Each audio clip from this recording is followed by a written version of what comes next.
سلام خدمت همه همراهان گروه صنعتی کاریزماتیک. امروز قراره با روش نصب یکی دیگه از سیفون‌های سری فانتزی اتومات مدل 75635 آشنا بشیم. تا انتهای این ویدیو با ما همراه باشید.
یکی از بخش‌های مهم نصب این سیفون اهرم اتومات موجود در قطعات سیفون مدل 75635 که برای اولین بار در ایران توسط گروه صنعتی کاریزماتیک طراحی و تولید شده.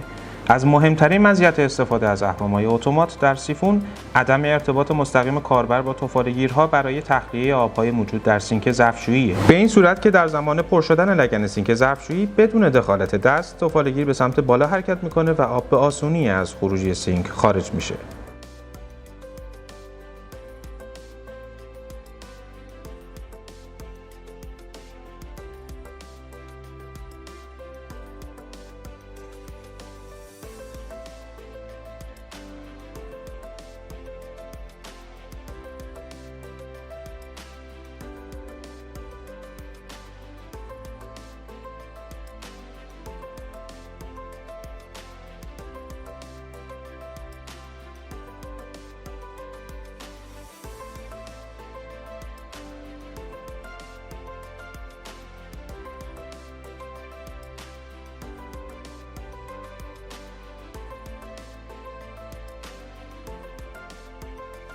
سپاس از همراهی شما عزیزان که تا انتهای این ویدیو ما رو همراهی کردید. برای دیدن اطلاعات بیشتر در صفحات مجازی ما به آدرس tisa.ir مراجعه کنید.